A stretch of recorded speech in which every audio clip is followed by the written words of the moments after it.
namaku Naila. Seorang perempuan biasa yang tak pernah menganggap penting penampilan luar. Sejak kecil, aku dididik dalam keluarga yang lebih menekankan budi pekerti, kerendahan hati, dan kesederhanaan daripada gemerlap duniawi. Bahkan ketika aku dewasa dan memiliki segalanya, aku tak terbiasa mengenakan gaun mewah atau berdandan menor. Bedak tipis saja sudah membuatku merasa cukup. Suamiku, Dani, ku kenal sebagai lelaki humoris dan lembut ketika kami pacaran dulu. Dia bekerja di sebuah perusahaan besar sebagai manajer pemasaran. Dulu, ketika dia masih mengejarku, dia sangat manis. Tak pernah ada celaan, hanya pujian yang seolah tiada henti. Tapi entah sejak kapan, semua itu berubah menjadi dingin dan kaku. Terlebih setelah dia naik jabatan dan punya banyak relasi. Aku yang hanya memakai gamis polos dan kerudung sederhana, sering merasa kikuk saat mendampinginya ke acara kantor. Pernah satu kali aku berinisiatif membeli gaun yang sedikit lebih mewah, bagiku itu sudah sangat berlebihan. Namun Dani hanya mencibir, "Kamu mau kelihatan seperti siapa? Itu malah nggak cocok sama kamu." "Sudahlah, biasa saja, toh kamu nggak akan ada yang lihat juga." Aku mengangguk. Kupikir saat itu dia hanya jujur, meski kata-katanya membuatku agak sedih. Sejak itu aku tak pernah lagi mencoba berdandan. Hari itu kantor Dani mengadakan gathering keluarga di sebuah resort di pinggiran kota. Mereka menyewa aula besar yang dihias megah, lengkap dengan panggung dan live music. Para istri karyawan datang dengan dandanan bak tamu pesta pernikahan. Dress bling-bling, make-up tebal, parfum mahal tercium di mana-mana. Aku datang hanya dengan gamis coklat susu dan jilbab polos, sepatu flat kesayangan yang sudah agak usang. Saat masuk aula, beberapa pasang mata langsung melirik. Ada yang berbisik-bisik, ada pula yang menatapku dari ujung kaki sampai ujung kepala dengan pandangan merendahkan. Di meja bundar tempat kami duduk, beberapa istri kolega Dani tak sungkan menanyakan hal yang membuat hatiku ngilu. Mbak Naila ya? Wah, nggak suka make up ya? Natural banget deh, sampai-sampai kayak belum sempat sisiran, kata seorang wanita bertubuh langsing dengan gaun merah marun yang mencolok. Aku hanya tersenyum kaku. Dani yang duduk di sampingku malah tertawa kecil. Iya, istriku ini memang sederhana banget orangnya, sampai nggak suka dandan sama sekali. Entah kenapa, tawa Dani saat itu terdengar seperti penghinaan yang ditujukan tepat ke dadaku. Aku menunduk, pura-pura sibuk membetulkan letak sendok. Mereka lanjut bercanda, tapi aku rasanya ingin segera pulang. Aku berusaha menenangkan diriku sendiri. Mungkin ini hanya selera berbeda, batinku. Tapi malam itu saat kami pulang, Dani malah berkomentar sambil nyetir, "Lain kali coba deh kamu lebih niat berdandan. Biar aku juga nggak malu sama istri-istri kolega kantor." Aku menoleh menatapnya, mataku memanas. "Kamu malu karena aku?" Dia tak menatapku. Tangannya masih mantap memegang setir. "Bukan malu, ya cuman, kamu kelihatan nggak niat banget. Semua orang ngeliat kamu kayak yang gak cocok aja sama lingkungan situ." Aku diam. Lidahku keluh. Air mata sudah siap jatuh, tapi kutahan mati-matian. Sepanjang perjalanan pulang, suasana hening, hanya suara mesin mobil yang terdengar. Kehidupan kami berjalan seperti biasa. Aku tetap menyiapkan sarapan, menyiapkan baju Dani, bahkan sesekali membuatkan bekal makan siang. Tapi sejak kejadian itu, hatiku bagai diiris setiap kali teringat ejekan mereka. Aku mulai tak percaya diri. Pergi ke pasar saja rasanya malu, takut orang menilai penampilanku tak pantas. Padahal sebelumnya aku begitu santai, merasa cukup dengan kebersihan dan kerapian. Yang lebih menyakitkan, Dani mulai sering menatapku dengan pandangan aneh, seolah ada yang kurang dariku. Dia lebih sering berada di kantor, pulang larut malam, atau bilang ada dinner meeting dengan klien. Aku percaya padanya, atau paling tidak aku mencoba. Tapi jauh di lubuk hati, rasa takut ditinggalkan mulai tumbuh. Beberapa bulan setelahnya, kantor Dani kembali mengadakan acara. Kali ini lebih megah, di Hotel Bintang 5. Undangan tertulis, dress code, formal glam. Aku gelisah seminggu penuh. Akhirnya memberanikan diri menyewa kebaya modern dan memanggil mua rumahan untuk merias wajahku. Meski hanya riasan tipis, bagiku ini sudah luar biasa. Aku ingin Dani bangga padaku. Ingin sekali kulihat matanya berbinar saat menatapku. Namun saat aku keluar dari kamar dan berdiri di ruang tamu, Dani hanya melirik sebentar lalu berkata, "Kamu yakin mau pakai itu? Kamu kelihatan aneh. Kayak bukan kamu." Aku terdiam. Tiba-tiba rasa percaya diriku hancur berantakan. Tapi karena sudah terlanjur, aku tetap ikut. Sepanjang jalan, Dani bahkan tak menggenggam tanganku seperti biasanya. Benar saja. Sampai di acara, beberapa istri kolega Dani malah makin sinis.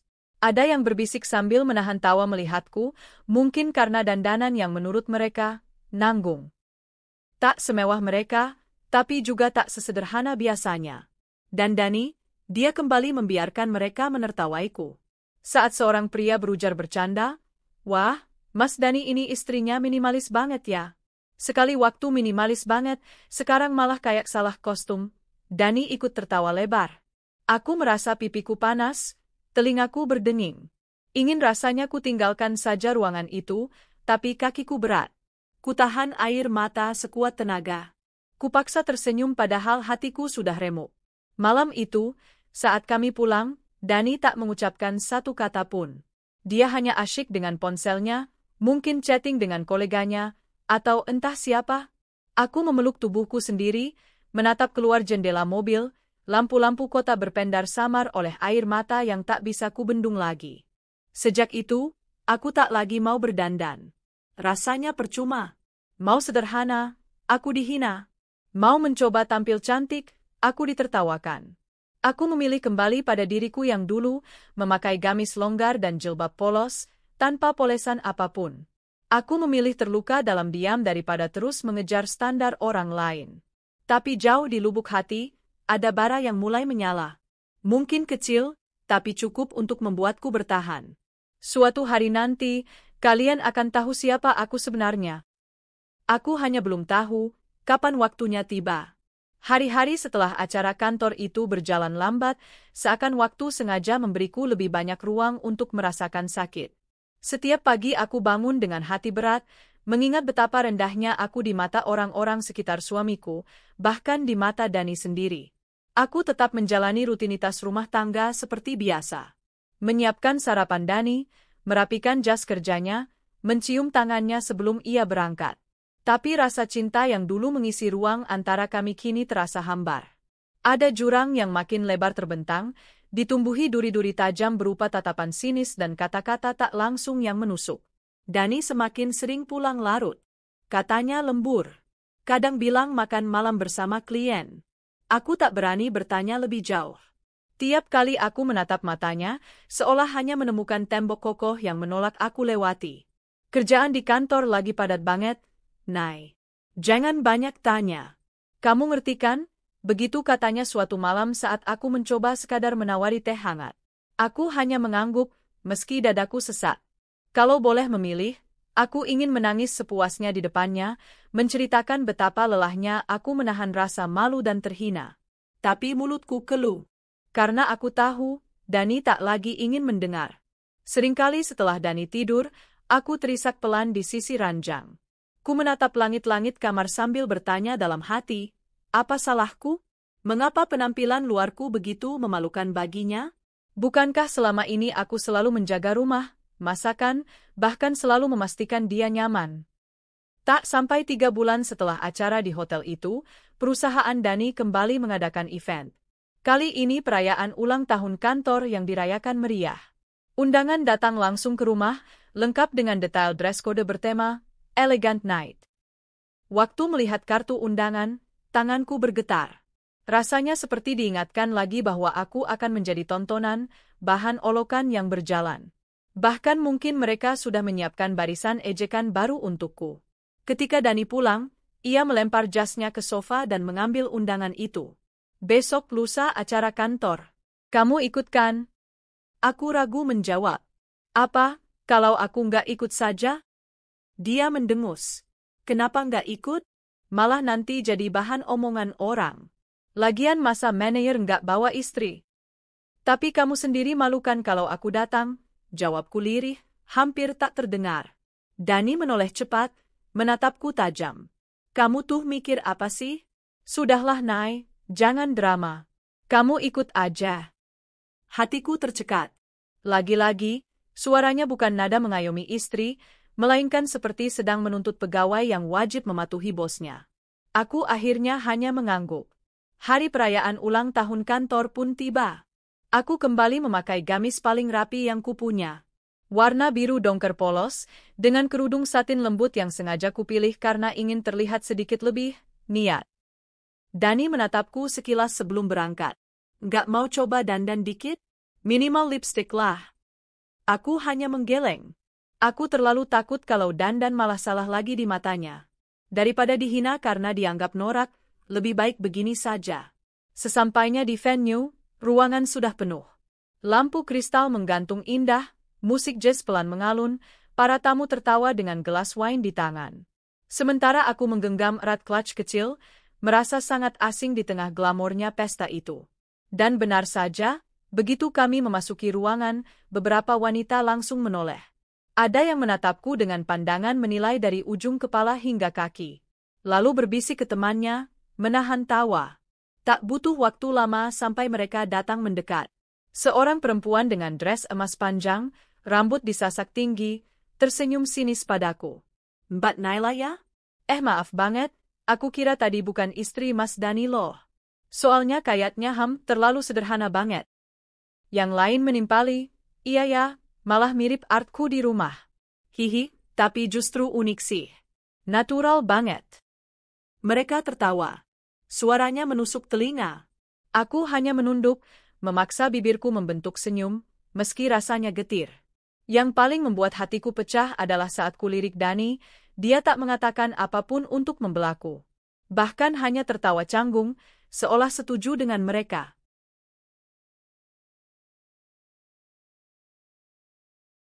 Acara berjalan dengan makan malam buffet, sambutan pimpinan, dan hiburan musik. Di sudut, aku melihat Dani berbincang dengan beberapa rekannya. Mereka tertawa lepas, kadang menoleh ke arahku lalu kembali tertawa. Aku tahu pasti aku yang jadi bahan lelucon. Aku menahan diri untuk tidak pergi. Tapi dadaku sesak sekali. Entah berapa kali kutarik napas dalam agar air mata tak jatuh. Sampai akhirnya aku memutuskan keluar ke balkon hotel, mencari udara segar, berharap rasa sakit itu mereda. Kupandangi lampu kota dari ketinggian, kelap-kelipnya terlihat indah. Tapi indahnya tak bisa mengobati luka yang begitu dalam. Sepulang dari acara itu, Dani tampak kesal. Kamu kenapa sih, Nay? Dari tadi cemberut aja. Malu tahu dilihat orang. Aku menatapnya tak percaya. Aku malu? Dani, mereka semua yang menghina aku. Kamu nggak lihat? Bahkan kamu diam aja. Kamu malah ikut ketawa. Dia mendengus. Nay, sudahlah. Orang-orang cuma bercanda. Kamu tuh terlalu sensi. Jangan bikin aku makin ribet sama urusan kayak gini. Air mataku tak bisa lagi kutahan. Aku istrimu, Dani. Kenapa kamu nggak belain aku sama sekali? Karena kamu memang bikin malu, Nay. Coba lihat dirimu. Kamu nggak pernah mau berusaha tampil layak. Aku capek punya istri kayak kamu. Semua orang menilai aku suaminya kampungan gara-gara kamu. Kalimatnya seperti cambuk panas yang dicambukkan tepat ke wajahku. Aku hanya terdiam, air mata meleleh satu persatu tanpa suara. Hari-hari berikutnya, Dani makin sering tak pulang. Katanya lembur, kadang bisnis trip keluar kota. Aku tak tahu lagi harus percaya atau tidak. Aku hanya menjalani hari seperti robot. Bangun, membereskan rumah, memasak, lalu menunggu Dani pulang, yang entah datang jam berapa. Di dalam kesepianku, luka-luka penghinaan itu terus menganga. Kadang aku duduk sendirian di ruang makan, menatap kosong ke kursi seberang yang semestinya diisi Dani, lalu meneteskan air mata. Setiap aku mencoba bangkit, menguatkan diri, kenangan tentang tatapan merendahkan teman-teman kantor Dani muncul lagi. Tawanya, gumaman ejekannya, membuatku runtuh lagi. Namun dari dalam kehancuran itu, perlahan tumbuh sesuatu yang lain. Rasanya seperti biji kecil yang mulai berkecambah. Aku mulai berpikir, kenapa aku yang terus mengalah? Kenapa aku yang terus menanggung malu? Padahal mereka sama sekali tidak mengenalku. Mereka tak tahu siapa aku sebenarnya. Untuk pertama kalinya sejak lama, aku bangkit dari sofa, berjalan ke ruang kerjaku yang selama ini tertutup rapat. Kubuka pintu itu pelan, lalu duduk di meja besar yang penuh dokumen perusahaan. Kurai satu berkas laporan tahunan. Mataku menelusuri angka-angka, laba perusahaan, data cabang, daftar karyawan termasuk Dani dan orang-orang yang sering menertawakanku. Hatiku berdegup cepat. Ada rasa getir sekaligus geli. Karena seandainya mereka tahu siapa aku, mungkin tawa mereka akan berubah menjadi ketakutan. Aku tersenyum tipis. Luka ini terlalu dalam, tapi barangkali ini saatnya membiarkan mereka merasakannya juga. Beberapa hari setelah aku duduk lagi di ruang kerjaku itu, ruang kerja yang selama ini sengaja kututup karena tak ingin Dani terlalu tahu banyak tentang sisi lain hidupku, ada rasa yang terus mengusik. Entah kenapa, perasaan tidak nyaman yang sejak lama kupendam, kini berubah menjadi kecurigaan yang tak lagi bisa kutahan. Dani semakin jarang pulang, semakin sering mengirim pesan hanya singkat. Kadang hanya, lembur, Nai, atau besok ada dinas luar kota. Tanpa menjelaskan lebih detail. Biasanya aku hanya menelan semua itu bulat-bulat. Tapi malam itu, saat kulihat Dani pulang tengah malam dengan aroma parfum asing menempel di kemejanya, dadaku terasa berdebar keras. Itu bukan parfum lelaki, dan jelas bukan wangi shampoo hotel. Wangi lembut bunga yang sangat feminin. Paginya, aku mengantar Dani sampai mobilnya seperti biasa. Saat dia masuk mobil, kulihat ada scarf tipis warna pink tertinggal di jok belakang. Jantungku mencelos. Tapi sebelum sempat kutanya, Dani buru-buru mengambilnya. Oh ini, punya teman kantor, ketinggalan waktu nebeng. Udahlah, Nai. Jawabnya cepat sambil tersenyum tipis, lalu langsung menutup pintu mobil. Aku hanya bisa berdiri mematung di teras. Rasanya seperti ditampar. Dan anehnya, meski hatiku sudah remuk, aku tidak langsung marah atau meneriakinya. Karena jauh lebih dalam dari kemarahan adalah rasa kecewa dan sakit hati, dua hal yang membungkamku lebih dalam daripada sekadar teriak. Hari-hari berikutnya aku menjadi lebih waspada. Setiap Dani mandi, aku cek jasnya. Kutemukan beberapa struk makan malam di restoran romantis, 2 porsi menu. Ada juga bukti pembayaran hotel yang dia bilang untuk meeting luar kota. Tapi ketika kulihat tanggal dan jamnya, hatiku semakin lemas. Itu adalah hari Sabtu malam, hari yang katanya dia, lembur hingga pagi. Aku tidak lagi bisa membohongi diri sendiri. Luka-luka lama tentang hinaan istri-istri kolega Dani sekarang bersatu dengan luka baru. Dani mungkin tak hanya membiarkanku jadi bahan ejekan, tapi juga telah benar-benar mengkhianati pernikahan kami. Aku ingin marah, ingin menanyakan langsung. Tapi sekali lagi, aku terlalu lelah. Dan sesuatu dalam diriku mengatakan, kumpulkan saja bukti. Jangan gegabah. Kalau dia memang menghancurkanmu, pastikan kau bisa menghancurkannya pula. Beberapa minggu setelahnya, Dani pamit akan meeting di kantor pusat hingga malam. Dia bilang tak usah ditunggu. Setelah dia pergi, entah kekuatan dari mana datang, aku memutuskan mengikuti mobilnya dengan sopir kepercayaan keluargaku, orang yang sebenarnya lebih tahu siapa aku daripada Dani sendiri. Mobil Dani masuk ke sebuah kafe rooftop yang terkenal romantis. Aku meminta sopir menunggu agak jauh. Kupakai masker, menuruni mobil, lalu masuk pelan-pelan. Jantungku berdebar sangat kencang, kakiku gemetar. Dan di sanalah kulihat. Dani duduk berdua dengan seorang wanita muda bergaun putih, yang jelas bukan rekan bisnis. Tangannya menumpang di atas tangan Dani, wajahnya mendekat manja. Mereka tertawa-tawa kecil, menyesap wine, tak sadar bahwa dunia di sekitar mereka terasa runtuh untukku. Aku hanya menatap mereka dari jauh. Rasanya tubuhku ringan sekali, seperti melayang, padahal dadaku sakit luar biasa. Dunia berputar pelan. Aku tak sanggup berlama-lama, segera keluar dan kembali ke mobil. Di perjalanan pulang, aku hanya terdiam. Sopirku, Pak Idris, menatapku dari kaca spion dengan mata penuh iba. Ia tahu, tapi terlalu hormat untuk bertanya. Sesampainya di rumah, aku langsung menuju kamar mandi. Kusiram wajahku berkali-kali dengan air dingin, menahan teriakan yang sudah di ujung lidah. Namun saat kupandang wajahku di cermin, yang kulihat bukan lagi Naila yang dulu sabar dan selalu mengalah. Di mataku sendiri, Aku seperti melihat bayangan seorang wanita yang disakiti terlalu dalam dan siap membalas kapan saja. Hari-hari berikutnya, Dani makin terang-terangan. Dia sering pulang larut dengan wajah berseri. Kadang ketika kuajak bicara, dia hanya menjawab singkat atau malah sibuk dengan ponselnya sambil tertawa-tawa. Aku sempat mengintip chatnya, kulihat nama, Citra, muncul berulang kali dengan emotikon hati. Aku merasa mual. Tiba-tiba semua ejekan teman-teman kantornya yang dulu menertawakan penampilanku terasa semakin menusuk. Mereka semua mungkin sudah tahu tentang Dani dan Citra, diam-diam menikmati lakon drama yang menjadikanku sebagai istri sah yang dibodohi. Teringat acara kantor terakhir, bagaimana mereka tertawa padaku.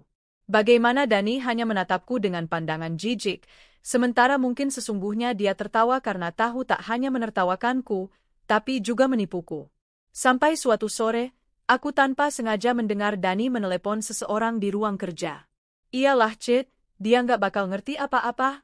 Dia terlalu polos, terlalu ndeso. Makanya aku ajak dia ke acara kantor terus, biar orang-orang lihat sendiri betapa noraknya dia. Kamu nggak lihat kemarin gimana dia salah kostum? Hahaha, dia bikin malu sendiri kan? Aku menutup mulut dengan tangan. Berusaha keras agar tangisku tak terdengar. Jadi selama ini Dani sengaja membiarkanku, bahkan mungkin menikmatiku jadi bahan hinaan agar dia bisa makin dekat dengan selingkuhannya? Aku berjalan pelan ke kamar, lalu mengunci pintu. Kupeluk tubuhku sendiri, menggigil hebat. Luka ini rasanya lebih sakit daripada semua ejekan itu digabung jadi satu. Setelah tangisku reda, aku duduk di tepi ranjang menatap kosong.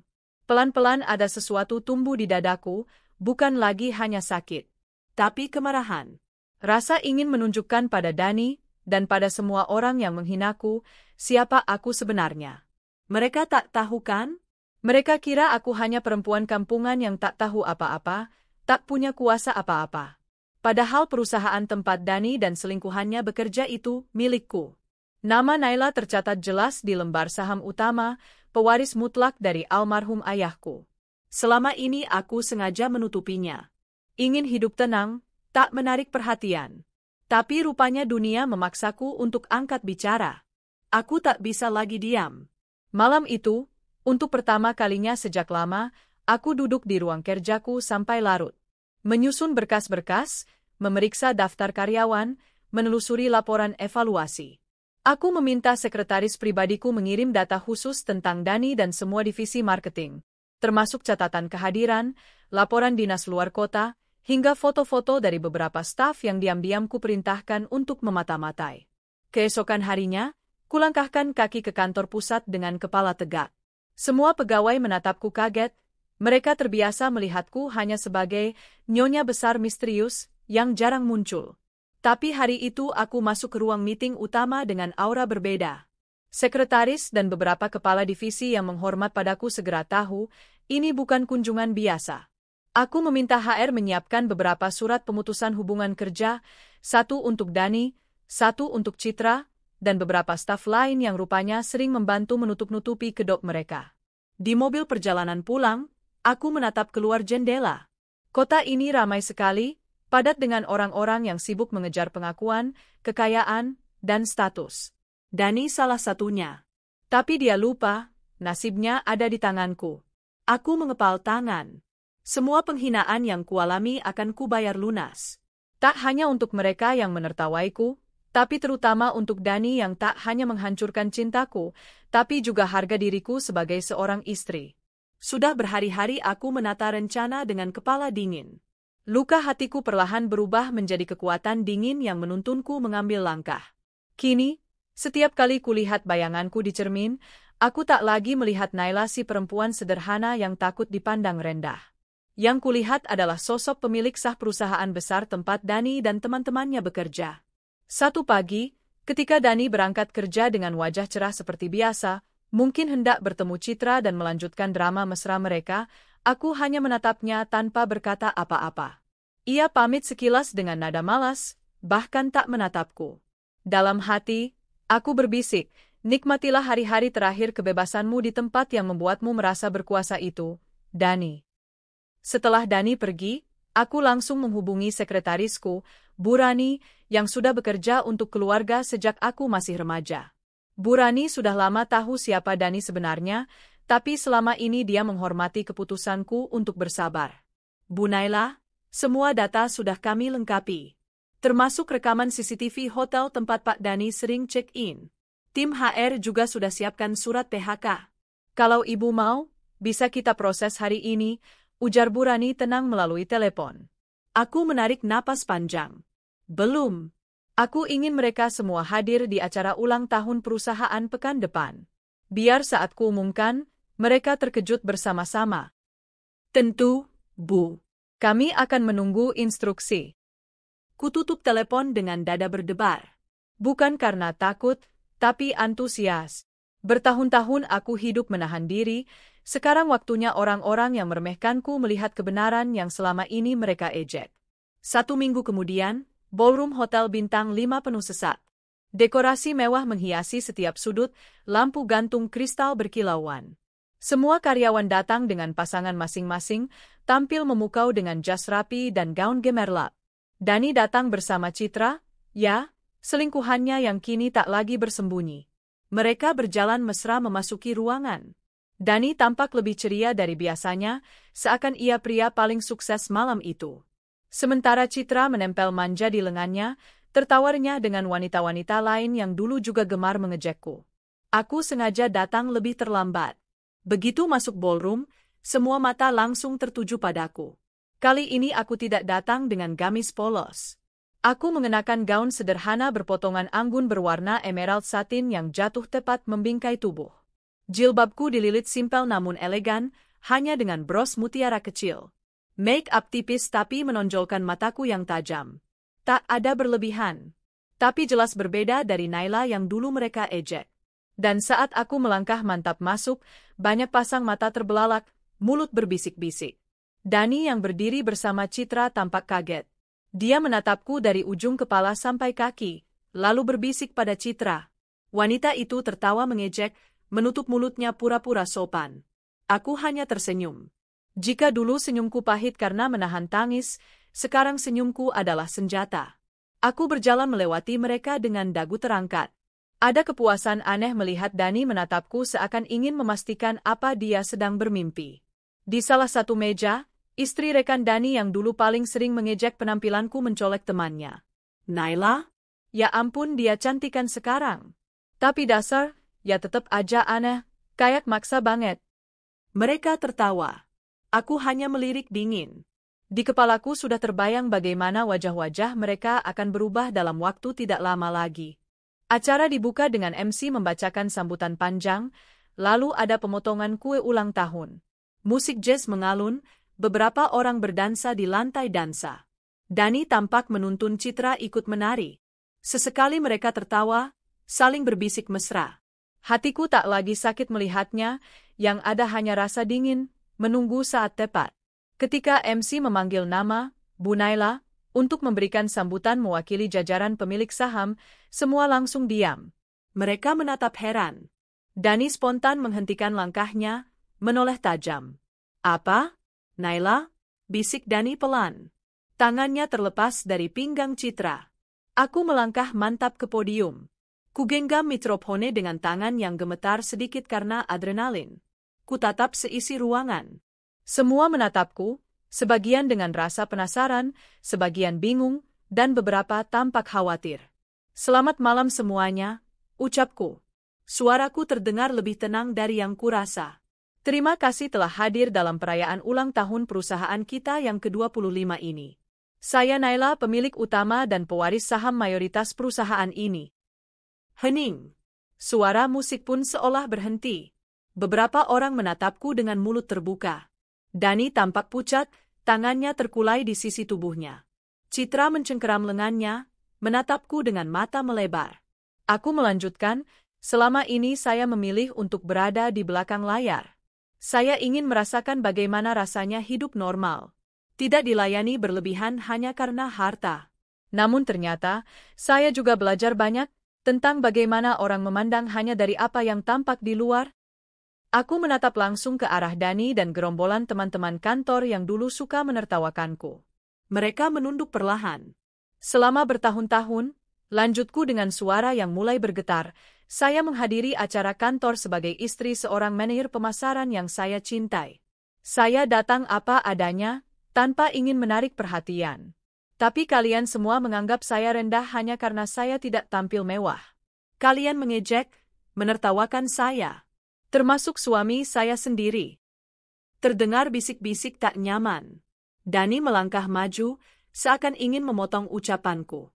Naila, sudah cukup, kita bisa bicarakan ini nanti di rumah, katanya dengan suara memohon. Aku menatapnya tajam. Tidak, Dani. Justru di sini, di depan semua orang yang dulu kau biarkan menghinaku, aku akan menuntaskan ini. Kuangkat setumpuk berkas yang diserahkan Bu Rani padaku. Di tangan saya ini ada surat pemutusan hubungan kerja. Saya telah memutuskan untuk memberhentikan Dani dari perusahaan ini, efektif hari ini. Bersama dengan Citra, yang ternyata selain menjadi kolega suamiku, juga menjadi selingkuhannya. Suara gemuruh terdengar. Beberapa orang langsung menatap Dani dan Citra dengan ekspresi terkejut.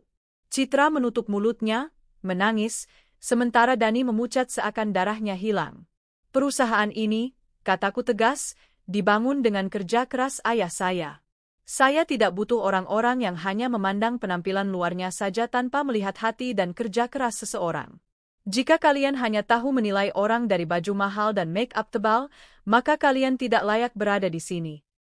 Kuletakkan mikrofone perlahan, lalu berjalan meninggalkan podium. Orang-orang memberiku jalan. Kulihat beberapa menatapku dengan rasa bersalah, sebagian malah ketakutan. Dani mengejarku, menggenggam lenganku. Naila, tolong, jangan lakukan ini. Kita bisa bicara baik-baik di rumah. Aku minta maaf. Kutepis tangannya. Maaf? Setelah semua hinaanmu, setelah kau biarkan aku jadi bahan tertawaan, setelah kau bermesraan dengan perempuan lain? Tidak, Dani. Mulai sekarang, kita selesai. Hidupmu, karirmu, kau yang hancurkan sendiri. Aku berjalan keluar ballroom. Seketika Bu Rani dan beberapa staf kepercayaanku mengikutiku. Kutinggalkan Dani yang merosot duduk dengan wajah menunduk, sementara Citra menangis histeris ditenangkan oleh temannya. Di luar hotel, udara malam terasa sangat segar. Untuk pertama kalinya dalam bertahun-tahun, aku menarik napas lega tanpa beban. Luka-luka lama itu masih ada, tapi kini tak lagi membuatku terpuruk. Luka itu telah menjadi sayap yang membawaku terbang lebih tinggi. Di dalam mobil, Bu Rani menoleh padaku dengan senyum penuh bangga. Akhirnya ibu menunjukkan siapa ibu sebenarnya. Aku menghela napas panjang, lalu membalas senyum kecil. Iya, Bu Rani, mungkin selama ini saya terlalu lama diam. Saya pikir kesederhanaan sudah cukup menunjukkan siapa diri saya. Ternyata di dunia ini, ada orang-orang yang baru bisa belajar ketika disadarkan dengan keras. Mobil melaju meninggalkan hotel, meninggalkan ballroom penuh orang-orang yang baru saja menyaksikan betapa mahal harga merendahkan orang lain. Sementara aku menatap keluar jendela dengan tenang, menatap lampu-lampu kota yang kini tak lagi terasa menakutkan, tapi indah dan penuh peluang baru. Setelah malam yang penuh gejolak itu, hidupku berubah total. Bukan hanya karena Dani tak lagi ada di sisiku, melainkan karena aku juga telah menghapus orang-orang toksik dari lingkaran kehidupanku. Semua beban yang selama ini diam-diam menindih bahuku rasanya terlepas satu persatu. Namun tetap saja, setiap pagi saat bangun dan melihat sisi ranjang yang kosong, ada rasa hampa yang menyesak. Luka pengkhianatan Dani tidak sembuh dalam semalam. Kadang aku masih teringat caranya dulu menatapku dengan rasa malu, menertawakanku di hadapan teman-temannya, lalu membiarkanku terluka sendirian. Untuk mengisi kekosongan itu, aku mulai lebih aktif turun ke kantor pusat.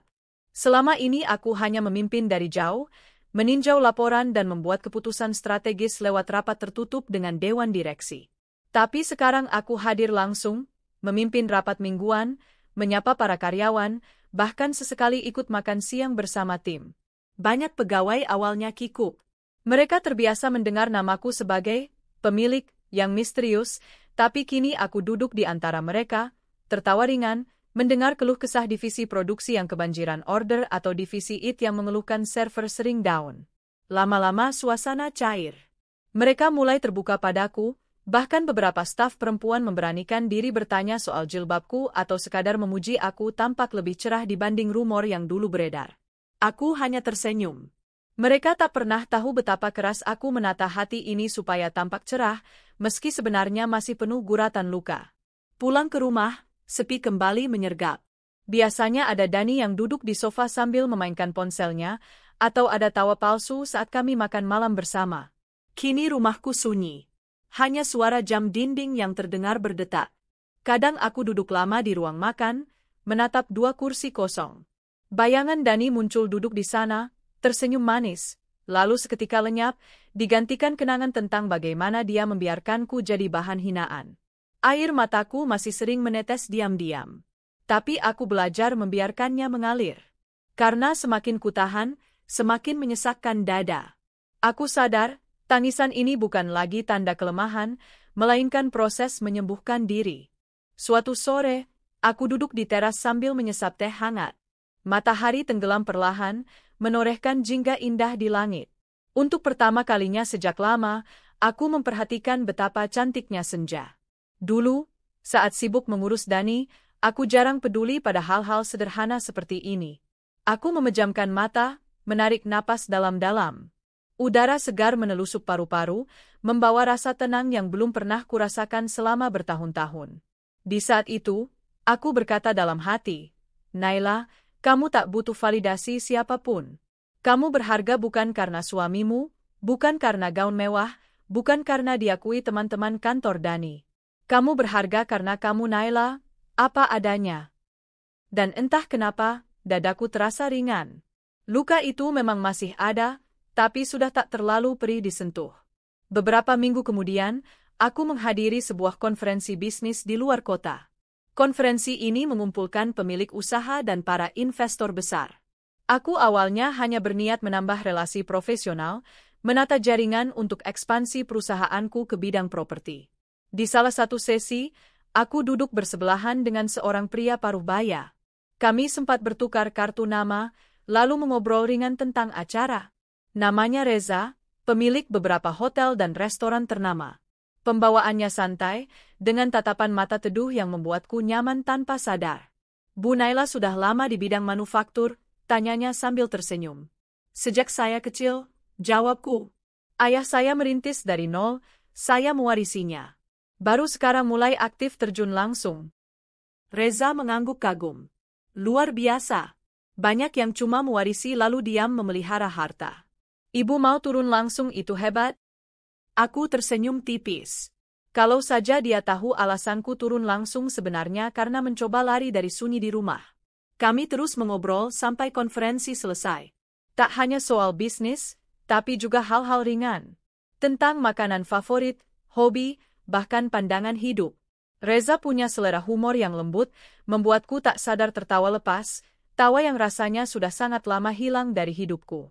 Saat dia tertawa bersama, aku merasakan sesuatu yang aneh. Bukan debar jatuh cinta, tapi rasa hangat yang membuatku merasa aman. Sesuatu yang dulu pernah kuharap dapat dari Dani, tapi tak pernah kudapatkan. Sebelum kami berpisah, Reza berkata pelan, "Kalau Bu Naila tak keberatan, mungkin suatu saat kita bisa makan siang di luar acara resmi." Saya sungguh menikmati percakapan kita. Aku hanya mengangguk. Ada rasa malu sekaligus senang yang merambat di dadaku. Walaupun aku belum siap membuka hati, aku tahu aku pantas dihargai seperti ini, didengar, ditemani, bukan dijadikan bahan malu. Sejak itu, setiap hari rasanya semakin ringan. Aku makin rajin ke kantor, mengurusi program CSR baru untuk membantu pengusaha kecil, lalu pulang dan menekuni hobiku merangkai bunga. Sesekali aku membalas chat Reza, membicarakan hal-hal lucu atau sekadar saling memberi semangat. Aku tak ingin terburu-buru menambatkan hati. Luka dari Dani terlalu dalam untuk hilang begitu saja. Tapi aku bersyukur, kini aku punya ruang untuk belajar mencintai diriku dulu, tanpa harus terbebani citra, istri siapa, terlihat glamor atau tidak, atau apakah aku layak diterima orang lain. Kadang saat bercermin, aku merapikan jilbabku lalu berkata pelan pada diri sendiri, "Kamu cantik, Naila. Bukan karena make up atau gaun mewah, tapi karena hatimu tetap lembut meski sering disakiti." Suatu malam, rumahku didatangi tamu tak terduga. Dani berdiri di teras dengan wajah kusut, matanya merah, rambut berantakan. Aku tertegun. Lama sekali tak melihatnya dari dekat. Ia tampak jauh berbeda dari Dani yang dulu selalu percaya diri dan pongah. "Boleh aku bicara sebentar, Nay?" Pintanya pelan. Aku menghela napas panjang lalu mempersilakan dia masuk. Kami duduk di ruang tamu yang terasa sangat asing bagiku, padahal dulu tempat kami biasa menonton film bersama. "Naila, aku minta maaf. Semua yang kulakukan salah. Setelah kamu keluar dari hidupku, aku baru sadar betapa hampa semuanya. Citra, dia hanya mau uangku. Sekarang dia sudah pergi. Aku benar-benar sendirian." Ia menatapku dengan tatapan memohon yang dulu sering kulihat saat dia ingin memenangkan perdebatan kecil kami. Aku menatap Dani lama sekali. Dulu aku pasti sudah luluh, memaafkan, lalu membiarkannya kembali. Tapi kini tidak. Luka ini sudah cukup dalam, tak perlu dilukai lagi dengan membiarkan dia masuk. "Dani," kataku tenang, "aku sudah memaafkan kamu. Tapi memaafkan bukan berarti membiarkan kamu kembali menyakitiku. Kita selesai. Bukan karena aku membencimu, tapi karena aku belajar mencintai diriku lebih dari rasa cinta padamu." Dani terdiam. Bibirnya bergetar, lalu dia mengangguk pelan. Aku mengerti, suaranya parau. Dia bangkit, menatapku sekali lagi dengan mata berkaca-kaca, lalu melangkah pergi. Aku menutup pintu dengan napas panjang. Ada air mata jatuh, tapi kali ini bukan karena ingin kembali, melainkan karena akhirnya aku benar-benar melepaskan. Seminggu setelah itu, Reza mengajakku makan siang. Kami duduk di restoran yang menghadap taman hijau. Rasanya teduh sekali. "Bu Naila kelihatan lebih bahagia hari ini," kata Reza sambil tersenyum. Aku menghela napas lega. "Mungkin karena akhirnya aku belajar menghargai diriku sendiri, Pak Reza." Dia menatapku lembut. "Itu yang paling penting. Jangan khawatir tentang orang-orang yang hanya menilai penampilan. Dunia terlalu singkat untuk menghabiskan waktu bersama mereka." Aku tersenyum. Dan untuk pertama kalinya dalam hidupku, senyumku benar-benar tulus, bukan lagi sebagai tameng dari kesedihan. Aku belum tahu masa depanku dengan Reza. Mungkin hanya akan berteman, mungkin bisa lebih. Tapi yang pasti, sekarang aku berdiri tegak atas kaki sendiri. Luka-luka lama telah menjadi tanda betapa kuatnya aku bertahan. Dan aku tak akan pernah lagi membiarkan siapapun meremehkanku hanya karena penampilan. Karena aku tahu persis siapa diriku sebenarnya. Naila, perempuan sederhana yang berhati kokoh, pemilik perusahaan besar, sekaligus wanita yang akhirnya bisa mencintai dirinya sendiri. Waktu berjalan cepat.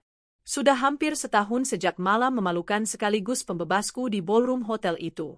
Setahun juga sejak aku resmi mencabut Dani dari hidupku, bukan hanya dari rumah, tetapi juga dari seluruh sistem hidupku.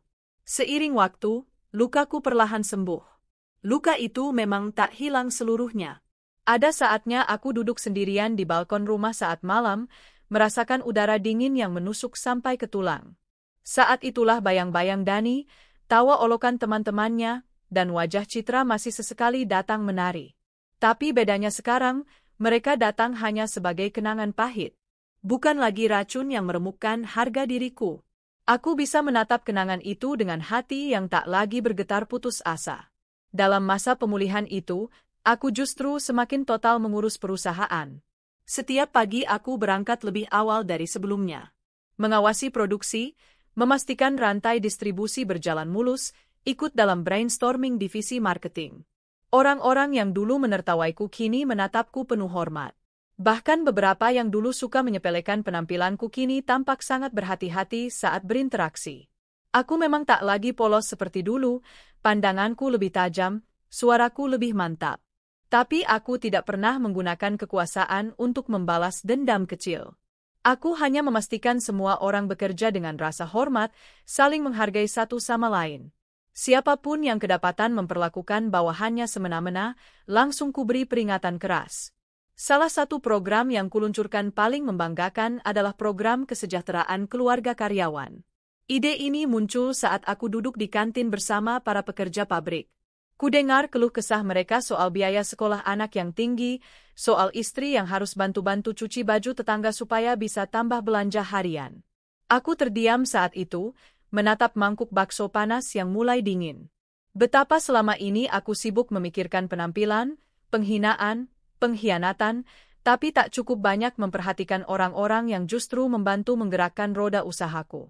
Akhirnya, aku membuat beasiswa khusus untuk anak-anak karyawan berprestasi, klinik kesehatan gratis di area pabrik, dan kerjasama dengan bank lokal untuk kredit rumah karyawan dengan bunga sangat ringan. Melihat wajah-wajah haru para pekerja saat anak mereka menerima beasiswa, atau saat istri mereka memelukku sambil menangis karena akhirnya bisa mencicil rumah sendiri, membuat hatiku jauh lebih damai daripada memakai gaun mahal atau didampingi suami tampan. Di sisi lain, hubunganku dengan Reza berkembang perlahan. Kami masih sering bertukar kabar. Sesekali dia datang ke kantorku untuk berdiskusi soal peluang merger restoran miliknya dengan unit catering perusahaan kami. Tapi di sela obrolan serius, dia selalu menyelipkan canda ringan yang entah kenapa menenangkan. Pernah suatu sore dia menjemputku setelah rapat panjang yang melelahkan. Kami makan di warung pinggir jalan, duduk di bangku plastik yang goyah, menyantap soto panas sambil berembus angin sore. Aku suka lihat Bu Naila makan begini.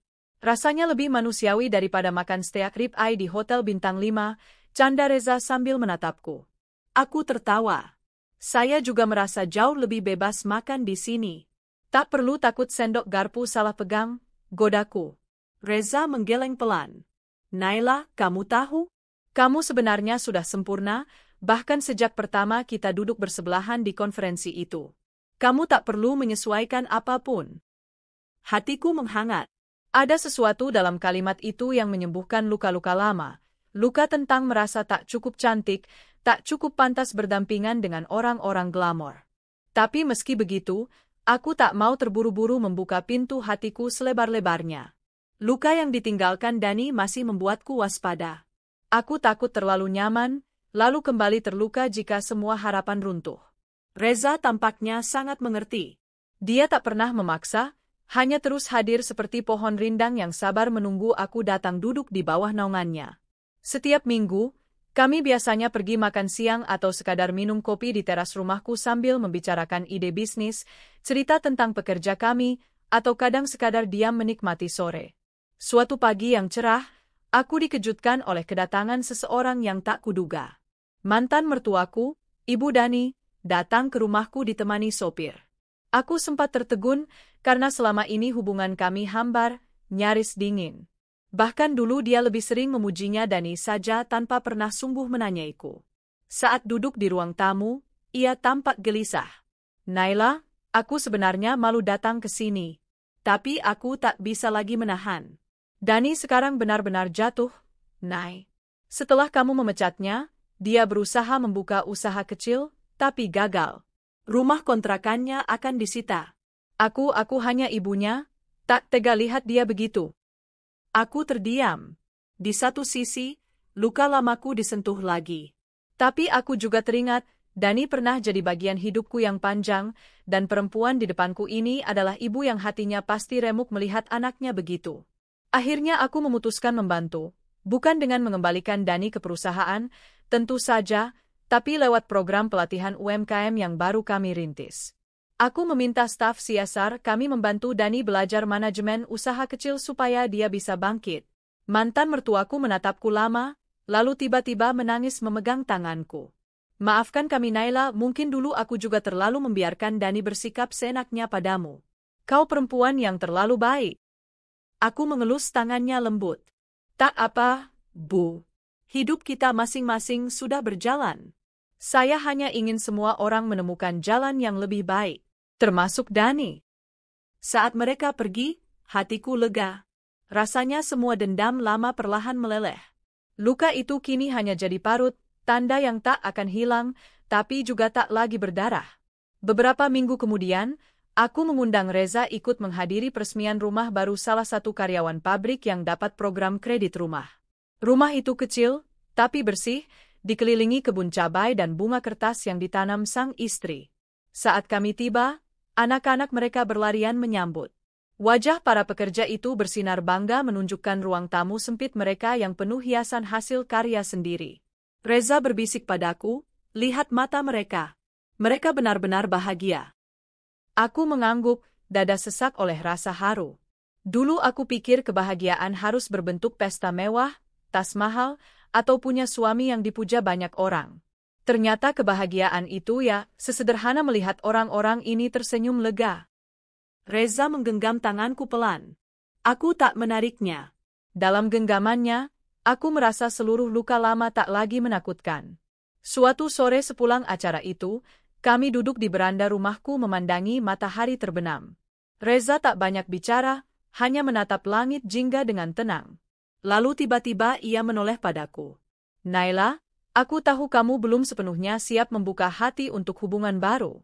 Aku tidak akan memaksa. Tapi aku ingin kamu tahu satu hal, tak ada hari yang kulalui tanpa merasa bersyukur sudah mengenalmu. Aku menatapnya. Dalam diam, ada sesuatu yang menetes dari mataku. Bukan air mata sedih, tapi air mata lega. Perlahan aku menggenggam balik tangannya. Terima kasih, Reza, karena kamu sabar. Karena kamu tak pernah mempermalukan aku. Kamu menghargai aku bahkan saat aku paling rapuh. Dia tersenyum hangat. Dan akan selalu begitu. Hari-hari setelah itu, hidupku terasa jauh lebih utuh. Luka masa lalu tak lagi menakutkan. Perusahaan makin berkembang dengan tim yang solid, program-program kesejahteraan makin meluas. Reza masih hadir di sisiku, tapi tanpa tekanan apa-apa, hanya dua orang dewasa yang saling menghormati dan menikmati waktu bersama. Pagi ini aku berdiri di depan cermin, merapikan jilbabku, menatap dalam ke arah bayanganku. Dulu aku selalu mencari kekurangan. Kulitku tak seputih wanita lain, hidungku tak setinggi model, gaya berpakaianku terlalu sederhana. Kini aku hanya melihat Naila, perempuan yang belajar mencintai dirinya sendiri setelah sekian lama membiarkan orang lain menentukan harga dirinya. Aku menarik napas panjang, lalu tersenyum. Kamu cukup, Naila. Bahkan lebih dari cukup. Sudah hampir 2 tahun sejak malam panjang di ballroom hotel itu, malam saat segalanya terbongkar dan hidupku berubah selamanya. Aku masih sering mengenang peristiwa itu, bukan lagi dengan air mata atau rasa perih, tetapi dengan rasa syukur yang dalam. Jika bukan karena semua penghinaan, perselingkuhan, dan rasa rendah diri yang memukulku bertahun-tahun, mungkin aku takkan pernah berdiri seteguh ini hari ini. Perusahaanku berkembang jauh lebih pesat dibanding sebelumnya. Tak hanya omset yang meningkat, tapi suasana di dalamnya pun berubah. Para karyawan tak lagi takut padaku hanya karena aku pemilik perusahaan. Sebaliknya, mereka hormat karena tahu aku juga menghormati mereka. Setiap bulan aku menyempatkan diri mengunjungi unit-unit usaha kami, termasuk pabrik yang dulu jarang kudatangi. Aku duduk lesehan bersama pekerja perempuan yang sedang istirahat makan, mendengar keluh kesah mereka soal biaya sekolah, harga sembako yang naik, atau tentang anak bungsu yang baru belajar berjalan. Aku sadar inilah inti dari kepemimpinan, bukan sekadar menandatangani kontrak besar atau menghadiri rapat investor, tapi memastikan orang-orang yang bekerja bersamamu merasa dimanusiakan. Suatu sore, aku berjalan di lorong kantor pusat dan tanpa sengaja melihat koridor tempat dulu Dani sering berjalan berdua dengan teman-teman kerjanya, termasuk Citra. Ada sekelebat rasa getir, tapi hanya sebentar. Kini koridor itu ramai oleh pegawai baru, tawa mereka menggema. Aku tersenyum tipis. Luka masa lalu memang tak benar-benar hilang. Mereka hanya menua, mengeras, menjadi semacam parut dalam hati. Tapi parut itu tak lagi berdarah.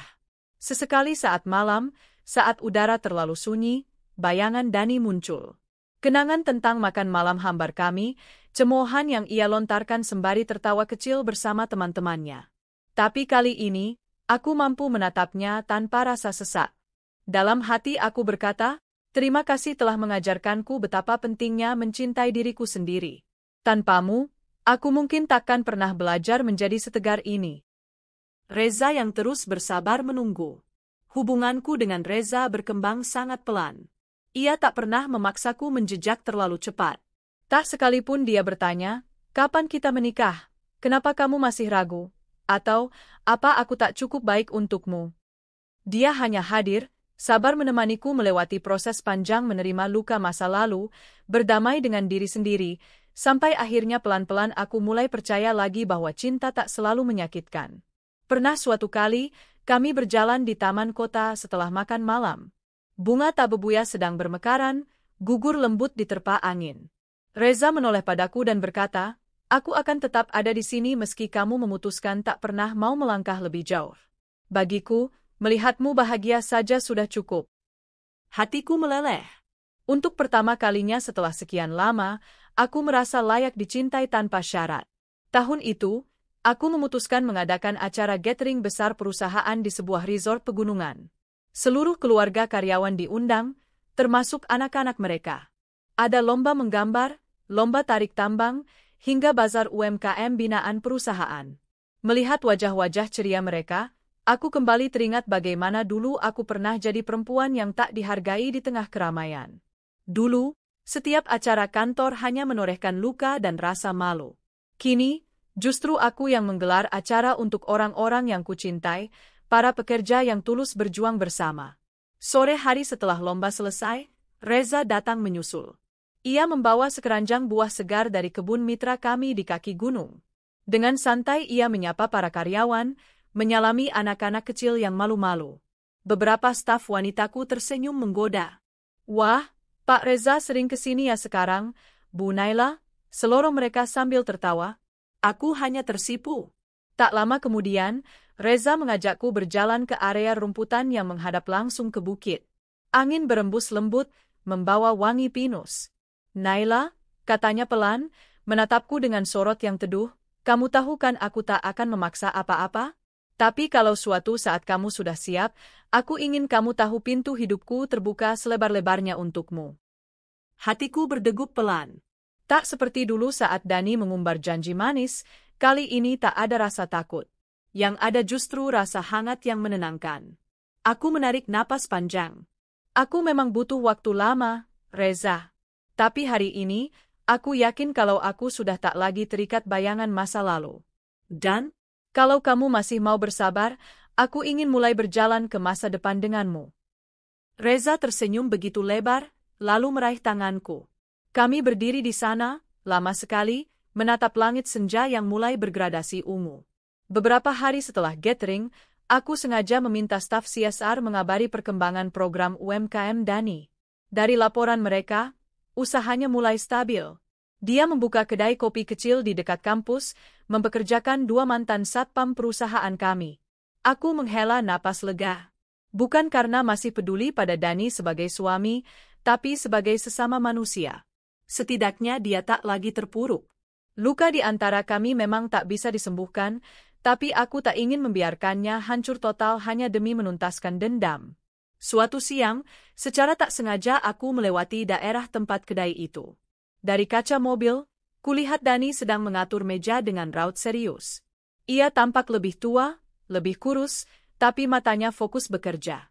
Aku hanya menatap sebentar, lalu memerintahkan sopir untuk melaju. Dalam hati aku berkata, "Semoga kamu juga menemukan bahagiamu, Dani. Dengan caramu sendiri." Tak lama setelah itu, di teras rumahku yang penuh pot bunga sedap malam, Reza datang dengan kemeja santai. Tak ada kotak cincin mewah, tak ada bunga mawar dalam buket mahal. Dia hanya membawa 2 gelas teh hangat yang ia seduh sendiri di dapur. "Kamu tahu," katanya sambil duduk di depanku, "kalau selama ini aku tidak melamarmu bukan karena tak yakin. Tapi aku menunggu kamu betul-betul tuntas menyembuhkan dirimu. Aku mau kita berjalan bersama sebagai 2 orang utuh, bukan 2 orang yang saling menambal luka." Aku menatapnya, air mataku menetes tanpa bisa kutahan. Bukan tangis sedih, tapi rasa penuh yang menyesakkan dada, seakan seluruh beban hidup yang pernah kutanggung meleleh jadi satu. Lalu Reza meraih tanganku, menatapku dalam. "Jadi sekarang, Naila, maukah kamu berjalan bersamaku? Bukan sekadar sebagai istri yang menempel pada nama suami, tapi sebagai Naila yang kuat, berdiri setara, saling menopang." Aku mengangguk pelan. "Iya, Reza. Aku mau. Dan terima kasih, karena kamu membuatku merasa pantas dicintai meski penuh luka." Kami menikah dalam acara sangat sederhana. Hanya keluarga dekat, para karyawan senior yang sudah bekerja puluhan tahun denganku, dan beberapa sahabat Reza. Tak ada gaun import ribet. Aku hanya memakai kebaya putih bersulam benang perak dengan jilbab sederhana yang dibantu dirapikan Burani. Ketika Reza mengucapkan akad dengan suara mantap, mataku basah. Seluruh perjalanan hidupku, dari masa dipermalukan di acara kantor, dikhianati Dani, hingga bangkit menegakkan harga diri, semua seperti menari di kepalaku, lalu hilang, digantikan rasa damai yang menenangkan. Beberapa bulan setelah menikah, aku dan Reza sering berkeliling ke cabang-cabang perusahaan. Ia membantuku mengembangkan unit hospitality. Setiap kali kami datang, para pekerja menyambut hangat. Mereka tahu betul bagaimana dulu aku pernah jatuh, pernah direndahkan, tapi memilih berdiri lagi tanpa memijak kepala orang lain. Suatu malam, kami duduk berdua di balkon rumah, menatap bintang. Reza memeluk bahuku erat. Kamu sadarkan, Nay, bahwa sekarang kamu sudah hidup untuk dirimu sendiri, bukan untuk membuktikan apapun ke siapa-siapa. Aku menghela napas panjang, lalu mengangguk. Iya, dulu aku selalu ingin diterima, ingin dilihat berharga oleh orang lain. Sekarang aku cukup bahagia hanya dengan menjadi Naila. Bahkan kalau semua ini, perusahaan, kekayaan, pujian orang, hilang, aku tahu aku masih punya diriku sendiri.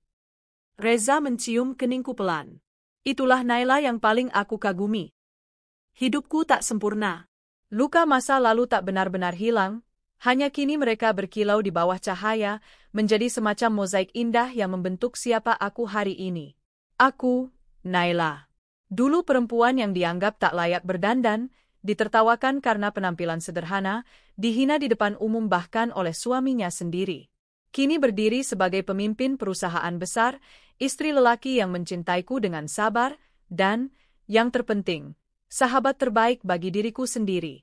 Aku menatap pantulan wajahku di kaca jendela. Tersenyum. Di balik semua kesederhanaan ini, aku tahu, aku kuat. Dan tak akan pernah lagi mengizinkan siapapun merendahkan harga diriku hanya karena apa yang kulihat di cermin.